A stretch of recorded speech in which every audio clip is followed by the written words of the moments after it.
So enjoyed our brother's prayer and his taking note of this weekend and the importance of this weekend. So I would start before saying anything else. Happy Independence Day Eve.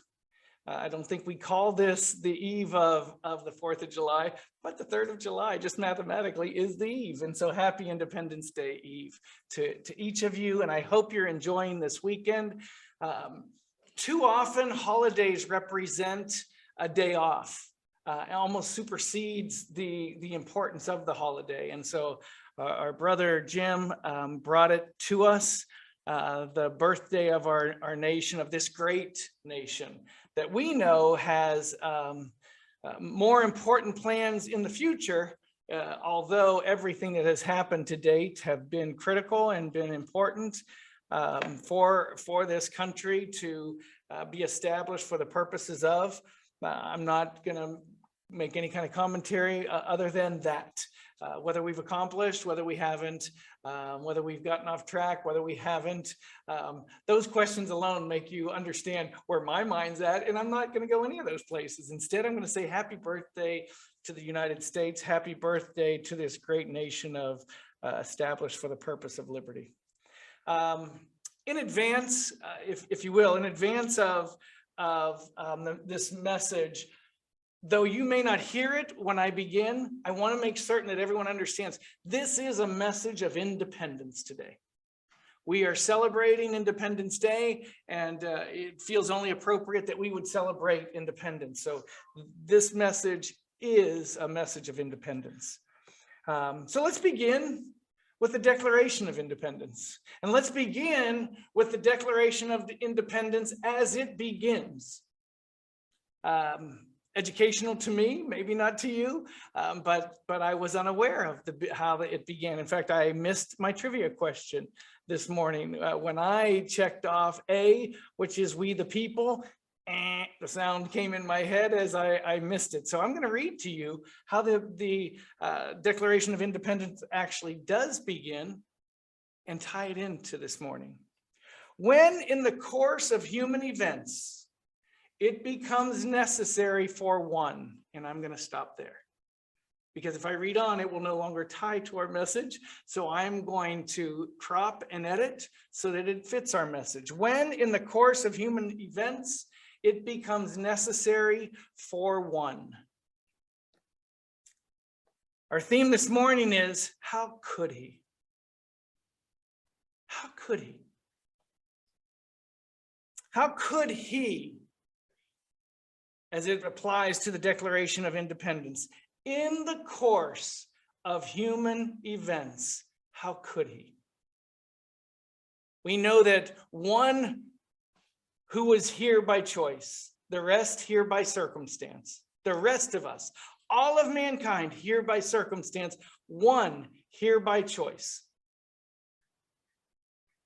In the course of human events, he was thrust into humanity. The rest of us born in naturally. How could he? How could he do all that he did while in the flesh? That's our message this morning. How could he? Normally that question, how could he, comes off as rhetorical, comes off as probably judgmental, comes off as harsh. We're going inside out again on this question. How could he is a question of awe, of amazement. How could he? In the course of human events, how could he? He could because, as the Declaration says, became necessary for one. Again, that first statement in the Declaration says, when in the course of human events, Christ thrust into human events, it becomes necessary. It became necessary for one to rescue, for one to set the example, for one to put us on course. Because given what mankind did on its own, from the very beginning, we failed. How could he? Because he had to.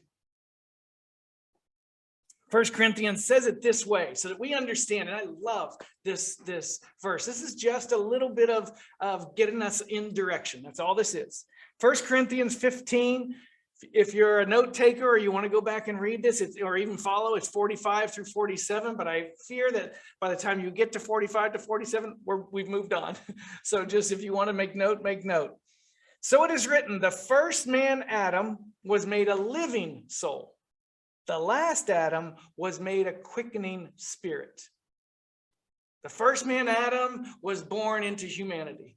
The second was born with purpose to get us from here to there, a quickening spirit, purposed in salvation. Howbeit was not the first which is spiritual, but that which is natural. Howbeit that Adam was born naturally, not spiritually, but that which is natural, and afterwards that which is spiritual. The second Adam, Jesus Christ, ushering in a whole new era of humanity, ushering in a chapter that says we can reach salvation. That's second Adam. The first man is of the earth, or earthy. The second man is the Lord from heaven. How could he? Because it was his purpose. How could he? Because that's why he was created. How could he? Because that's why God sent him, for God so loved the world. But now let's talk about how could he? Because he did take on flesh. Because he was subject. How could he? This whole phrase, how could he? As I thought about it, I hope it came to me, but as I thought about it, after it came to me, I began to think of where how could he maybe even first came into my life. I remember the first time one of my favorite sports heroes changed teams. He was on my team and he was leaving. And my first thought is, how could he? How could he leave us? How could he do us so wrong? I'm certainly not my first, as I was much older at the time, but I think of the time that LeBron James left the Cleveland Cavaliers. From Cleveland area, the local hero went to Cleveland and he was heading for Miami. And how could he showed up as a pile of jerseys with LeBron, with James, King James on them, and James jerseys, all in a pile in Cleveland, and someone had thrown gasoline on them, and they were burning these jerseys. How could he showed up as a bonfire of anger and frustration that how could he dare walk away from Cleveland? This is his home. He's one of us. That's how passionate we are. And when we ask that question, how could he? That's what follows, that kind of reaction. I remember when my best friend moved away from our neighborhood. It was, he never consulted with me, never. His parents didn't call my parents. He didn't ask me. And my first thought was, how could he leave? He's my connection to playing. How could he? I remember going through elementary school, and there was a certain teacher I couldn't wait to have. I was so excited about having him. And I'll jump to the end and just tell you, I instead got stuck with Mr. King, and I feel safe using his name. I'm sure he's long gone, and I'm sure there's no reference. But I remember feeling trapped with Mr. King. And I'm back to that debate once, I remember, where one of the candidates said, I knew John Kennedy and you're no John Kennedy. I knew this teacher and you're no Mr. Smith. I would say to Mr. King, because he was a terrible substitute for who I lost. But I remember when I was so excited about getting to 5th grade and getting this teacher, and he retired. Well, I didn't even know it was retirement. He just left is what I thought. And I thought, how could he? So how could he is not a pleasant question to ask. It's laced in anger or frustration or judgment.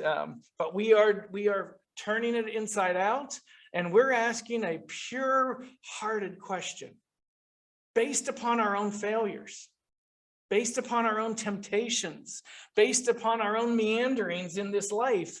How could he? How could Jesus Christ accomplish all that he accomplished? How could he do this? We say it in awe and respect. Maybe even we're looking for the answers of how can we? He was baptized and heard the voice of God say this, "This is my beloved Son in whom I'm well pleased." And that's the end, the last verse, the last words of the third chapter of Matthew. It ends with those words. I want to draw this dramatic transition. This is my beloved Son in whom I'm well pleased. In verse 4, or chapter 4, the first verse says this, "Then was Jesus led up of the Spirit into the wilderness." Immediately from the waters. There's that spectacular moment when John the Baptist points to Jesus, if you remember this, as he's walking away, and John the Baptist says, "I must decrease and he must increase." Two-edged sword, as we all know, it speaks to his ministry growing and John the Baptist ministry going small, and that there's the double entendre, which is I must increase my spirit and I must decrease my spirit, and in the void gives room for Jesus to increase in me. But in that moment, he's leaving. John captures that, by the way, not Matthew. Matthew has this quick transition. I find this more dramatic, by the way, and I love what Matthew does. "This is my beloved Son in whom I'm well pleased. Then was Jesus led up in the Spirit into the wilderness," watch this, "to be tempted of the devil." Now, Jesus was going up into the wilderness not to be tempted from his perspective. He was going up to fast and draw close to his Father for 40 days and 40 nights. Matthew captures it this way: led up into the Spirit, led up of the Spirit into the wilderness to be tempted of the devil. Line drawn in the sand immediately. How could he? Well, this is part of the how-to. We're going to learn how to do what Jesus Christ did. "And when he had fasted 40 days and 40 nights, he was afterwards hungry." It says "and hungered," but I'm just going to say hungry so that we understand. He was hungry. "And when the tempter came to him," when the evil one came to him, picture this face to face. Picture the drama of this. Oh, that I had followed Martin Scorsese into directing movies, because I would have such a good time with this scene. He was hungry. And when the tempter came to him, he said, face to face, "If thou be the Son," if already creating a question mark, trying to create doubt in the heart of the Son of God, trying to get him to wonder, "If thou be the Son of God, command these stones to be made to bread." First, he tries to stir him and take him down a notch. If you're really the Son of God. Then he goes right for his weakness. He's hungry. So he's gonna zero in on the weakness. That's what the evil one does to us. So when we say, how could he? Our reference point is that we have failed. And when Satan comes to us and tempts us in such ways, we probably give in to the temptation. But this is a different situation. This is Jesus the Christ. "Make these stones be made bread." But he answered and said, "It is written," said Jesus Christ, "man shall not live by bread alone, but by every word that proceeds out of the mouth of God." Then the devil took him up into the holy city and set him on the pinnacle of the temple and said, "If you be the Son of God," again, same temptation. You'd think the same way wouldn't work, but it does with us. He misses on the first one. He comes in with the same thing on the second. Maybe we're weakened by that time. Maybe he's left us questioning, maybe I'm not the Son of God, but not Jesus the Christ. "If you be a follower of Christ," he may whisper to me. And I'm immune that first time. And he comes back a second time. "If you be a follower of Jesus Christ," and then I start to do the Nephi thing. "Oh, wretched man that I am." And I do the downward spiral. but not the Son of God. Then the devil he's up on the pinnacle, and he said, if thou be the Son of God, cast thyself down, for it is written, he shall give his angels charge concerning thee, and in their hands they shall bear thee up, lest at any time thou dash thy foot on the stone. Now he's tempting him, saying, you're protected. Throw yourself off the temple. Throw yourself off this pinnacle. And Jesus said unto him, it is written again, thou shalt not tempt the Lord thy God. And again, part 3, the devil takes him up to an exceeding high mountain and shows him all the kingdoms of the world and the glory of them.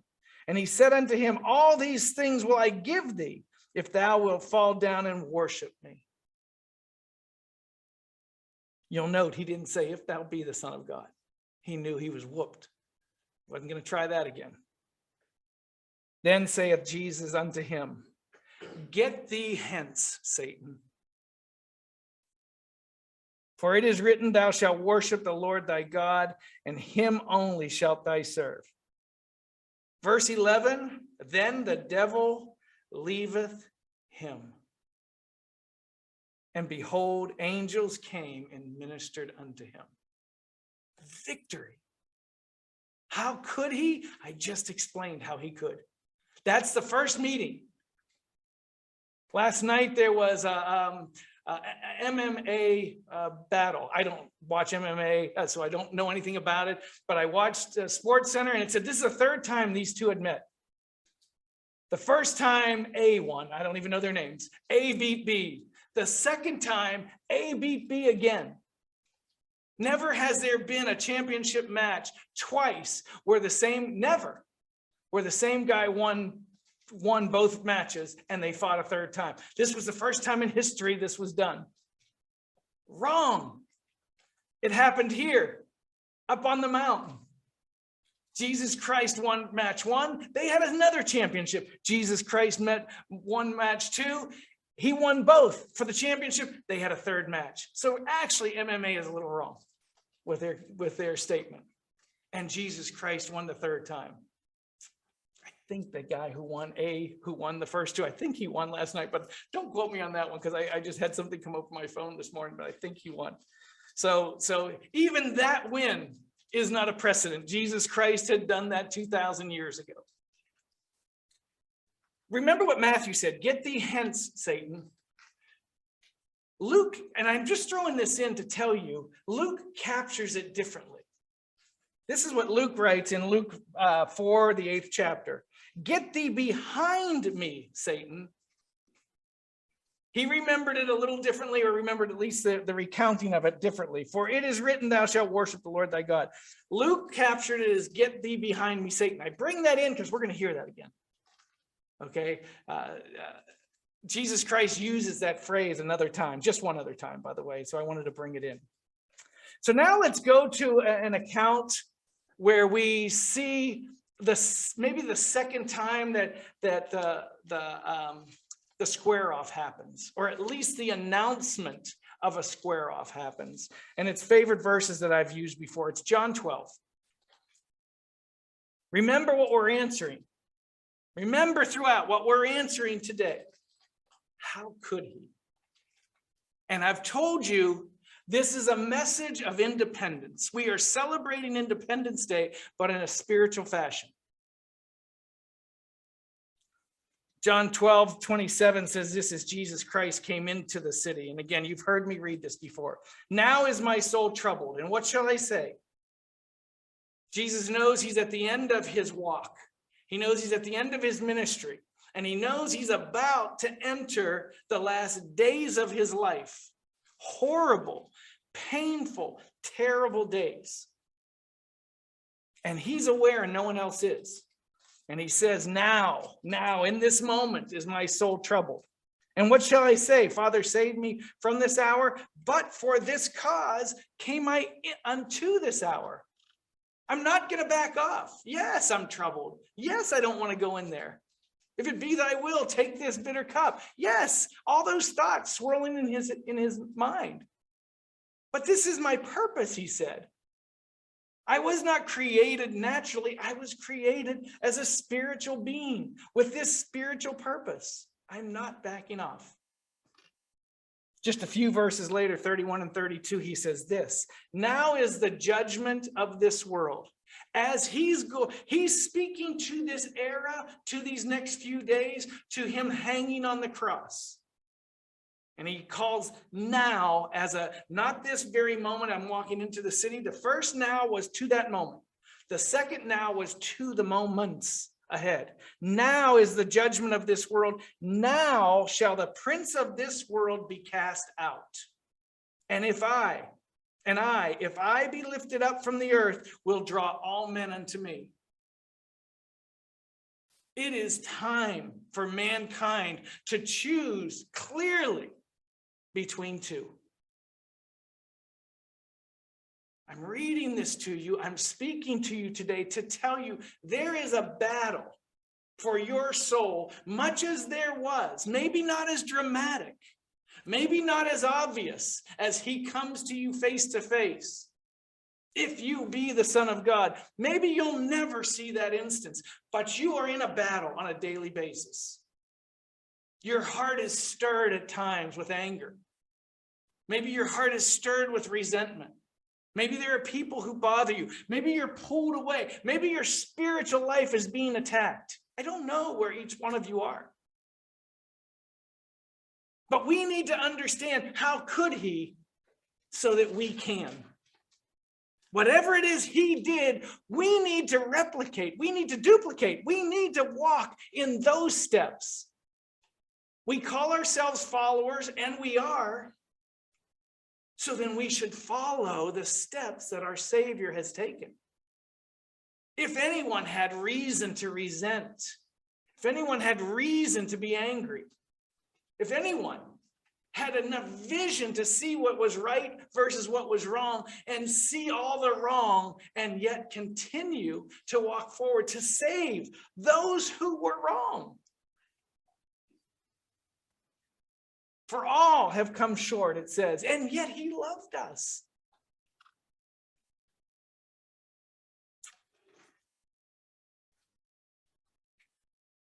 There's good news. There's good news for all of us. John 16:33 says it this way, in the world you shall have tribulation. No promises there. Yes, this life is hard, says Jesus the Christ. Yes, this life is going to be hard. In this life, you'll have tribulation. See that sharp edge on your shoulder? See that irritation you have? I got to round that off somehow. So you're going to have a few problems, and that's going to be smooth soon. I don't know if anyone's ever done any sanding or any work to fix rough edges. It doesn't happen by just gently touching it. You got to rub that down. You got to take that off. And that's what life does. It works us. So he says it this way. In the world you shall have tribulation, but be of good cheer.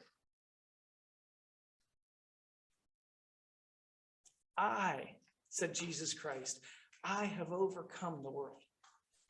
This world will not take you down. How could he? Figure it out. Figure it out. Because you will be held to that standard that you too will overcome. We have to follow. Where did he put his left foot at this point in my life? Where did he put his right foot at this point? I got to get my foot right in that step. I got to see where he walked. I don't know which cartoon it is, but they sing the song We're Following the Leader and on one of the Disney cartoons. I want to sing that song from the bottom of my heart with truth. I want to be able to sing We're Following the Leader and believe that I am. But I can't follow him unless I know where his left foot went and where his right foot went.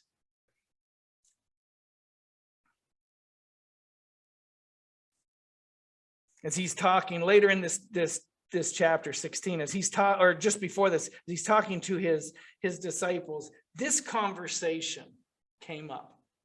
How could he? Remember, we're trying to answer that question today so that you know how he did this. We're not just asking it rhetorically, like I asked about my school teacher, like I asked about my best friend. How could he with all my judgment? We're asking, how could he, so that we can learn from how he did, so that we can also do that. From that time forth, began Jesus to show unto his disciples how that he must go unto Jerusalem and suffer many things of the elders and the chief priests and the scribes, and be killed and be raised again on the third day. All of a sudden, there was an urgency to Jesus' message. From that time forth, he knew time is short. I've got to I must make certain that my disciples understand in advance, so this doesn't come and shock them. And yet it did. But afterwards, they at least could recover and say, he told us. Even when he came into the upper room, they didn't believe, but he told them. But because he told them, they at least had to recall and had to say, there has to be truth. Now we see it. So from that time forward, he began to tell them what's going to happen. Then Peter took him. Listen to the audacity of Peter.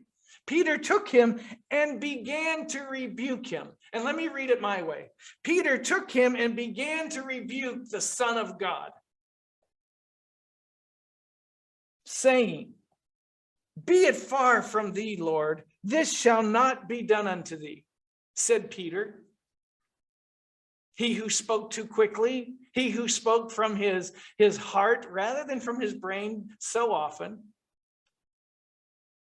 The things we love about Peter are probably the things that drove those around him a little bit mad, as he would say things just spur of the moment. Be it far from thee, Lord, this shall not be unto thee. But Jesus turned and said unto Peter, listen to what he says to Peter, his disciple. To Peter, Peter had just identified him as the Son of God. Jesus had just said to him, blessed art thou. Moments later, he says this to Peter, get thee behind me, Satan. Now, was he calling Peter Satan? No. He was speaking through Peter so that Satan heard him. I see who's stirring Peter's mind up. I see who's causing Peter to say this. I see who's behind these words. And you're gonna make them pretty words. Like he's doing this all out of love and concern. And probably Peter was. What Peter didn't know is the source of his doubting, the source of his questioning. He didn't know it was the evil one who stirred him. I don't always know it's the evil one who stirs me to think thoughts about you and about others. And when I have those thoughts, what Jesus would say to me is, get thee behind me, Satan. And what you should say when you have those thoughts, get thee behind me, Satan. How could he? This is how he could. This is how you should. Get thee behind me, Satan. You'll have no place with me. I'm a follower of Jesus Christ. You're not even supposed to be here.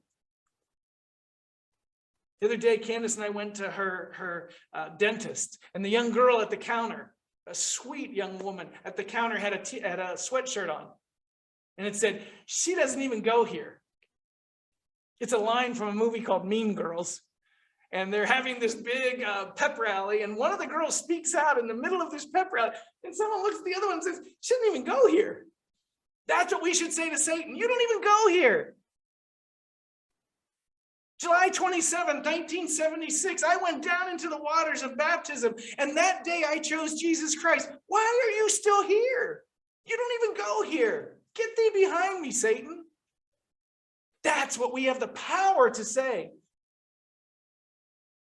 Not us. I can't battle the evil one, but I have the power to battle the evil one through Jesus Christ. You have the power. You possess the power to rebuke him. Peter, I'm sure, thought he was intended well. Oh no, they'll never take you. And the minute he said it, Jesus thought, that's what I'm thinking.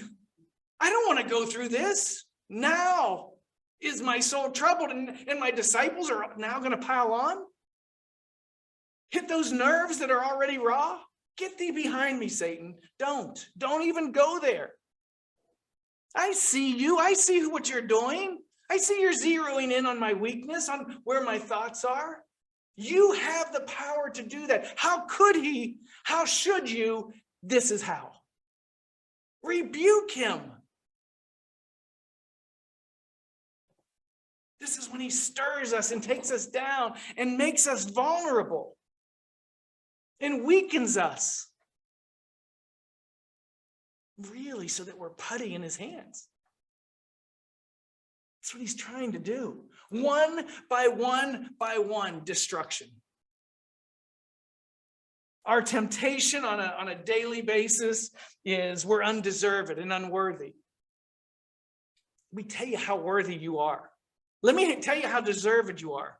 The evil one is fighting for your specific soul. That's how important you are. But watch how important you are now. And the Son of God is fighting for your soul on a daily basis. That's how important you are. He loves us. He's telling you, I've given you the power. Just say, get thee behind me, Satan. You see it. I told you one time I was kneeling at my bedside at nighttime, going to bed, and I couldn't bring myself to ask God forgiveness for something I had asked for forgiveness time and time and time again. So I had to pray, Lord, let it come out of and I don't say it out loud, I'm not praying out loud, but let it come to my thoughts so I can articulate it one more time. I was embarrassed to ask for forgiveness for something I had done over and over. Get thee behind me, Satan. Stop bringing me to this same place. If thou be the Son of God, not once, but twice. I'm going to keep chiseling at your armor. Keep chipping away at each one of you. He knows your weakness. He's going to keep working that. And all you have to say, get thee behind me, Satan. How could he? This is how he could. This is the answer. Because he has more power than the prince of this world. And that's what it comes down to. You versus him aligned with Jesus Christ. Me versus him, it's a loss every time. Me versus him aligned with Jesus Christ, it's a victory every time. So who do you choose?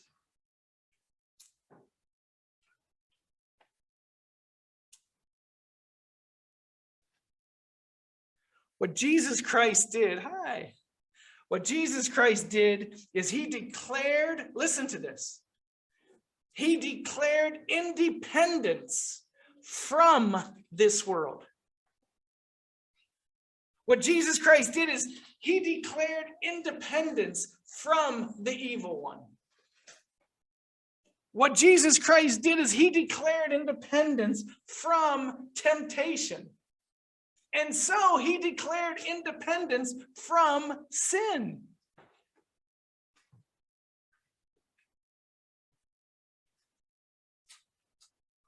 He did everything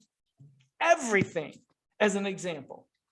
Everything as an example. Not a necessity to him, a necessity to us. Jesus the Christ walked in perfection and took that perfection into the River Jordan to be baptized.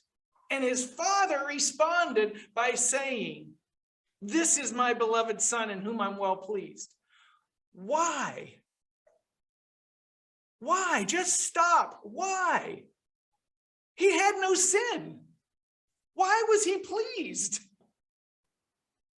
The Savior didn't have to be baptized to wash himself clean. He was pleased because his Son was laying out the plan of salvation for us. And if he, as the word says, being perfect, had need to be baptized, and the need was there for us, how much more so do we? An example. How could he? We must understand the answer to that question so that we can. How could he? He walked into the water. How can we? We walk into the water. How could he? He fasted. How can we? We fast. How could he? He loved all. How can we? We can love all. How could he? He forgave those who didn't deserve it. How can we? We can forgive those who don't deserve it. How could he? He walked as an example, not just to those who followed him, to all who encountered him. How can we? We can walk as an example to all, not just among each other, but among all people. We shine Jesus Christ in the absence of Jesus Christ. We must answer this question, how could he, so that we can. He no longer walks this earth. You do. So you have to know where that left foot went and that right foot went so that you can put your left foot there and love, and put your right foot there and forgive, and put your right foot or your left foot here and accept, and put your right foot here and bring in and invite. How could he is an important question. We have to declare independence from this world. We have to declare independence from temptation. We have to declare independence from sin.